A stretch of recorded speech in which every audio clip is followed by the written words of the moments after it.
Hi, everybody. It's Wendy with Ask the Landlady. I'm here with all the tips and tricks to help you make a profit in real estate rentals. And today's question is, how do I tell my tenants no when they make too many requests? This is a good one because some of you out there are people pleasers, and it's really hard when somebody comes to you asking for something and you're like, well, that seems okay to me, especially if you only have one or two properties. Okay, sure, no problem. But there's always going to be that person that's going to push a little bit more. And when you get more stuff, it's like, well, why can she have it, but I can't? And then you start getting into fair housing issues, and it can just be very problematic. So a lot of times there are instances in which you want to say no, and it can be hard to do that. So how do I do that, especially if they're like constantly trying to run me all the time? Now, of course, it is your responsibility to maintain that property in the best way possible. Of course, you want to clean. I always say everything is safe and clean. That is our number two things. Both things. We want it safe. We want it clean as far as all of our units go. And we want to respond promptly to maintenance requests, right?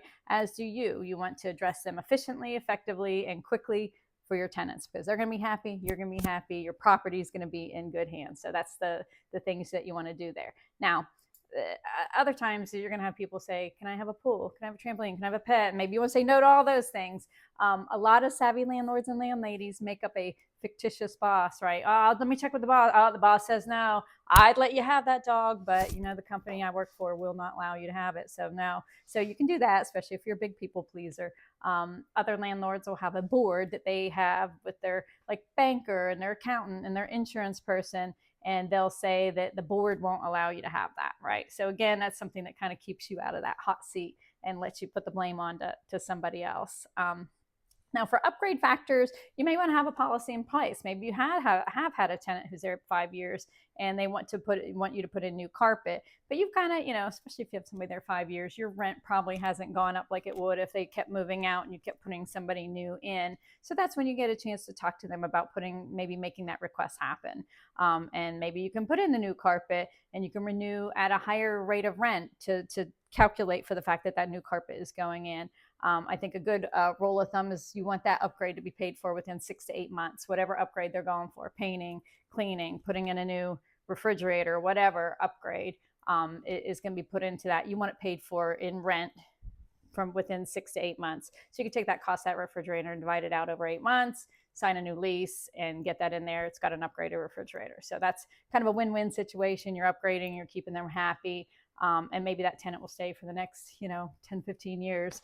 That cost gets paid out in terms of that renewed lease. Now, there's other times where you're going to get a completely unreasonable request, which is somebody wanting a new kitchen remodel, and they're only paying $400 a month, and you're like, this isn't going to happen. That huge outlay of cash is not going to provide a benefit. I'm going to be outpacing this $400 rent by putting in a whole brand new kitchen remodel. It's just not going to work. So if you say, well, sure, but then it's a $3,000 a month apartment. Yeah, you can't put yourself in a situation where you can't afford to do it and they can't afford to pay for it. So don't do that.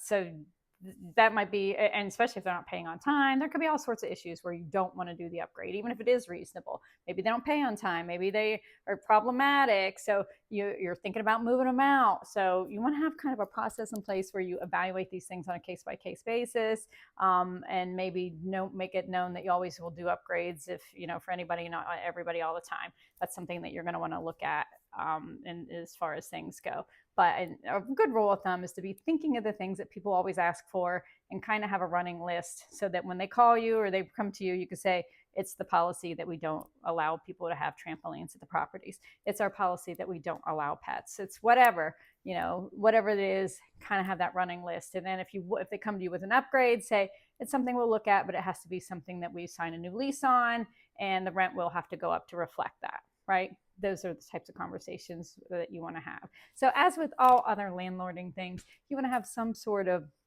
professional process in place that you can follow every time you get that request. The last thing you want to happen is the tenants start running you and running your business, right? So shoot me a comment. I'd love to hear what crazy requests you've gotten over the years, because I'm sure you've gotten quite a few if you've been around as a landlady or landlord like I have. So shoot me a comment about that, hit subscribe, and check out my books on Amazon.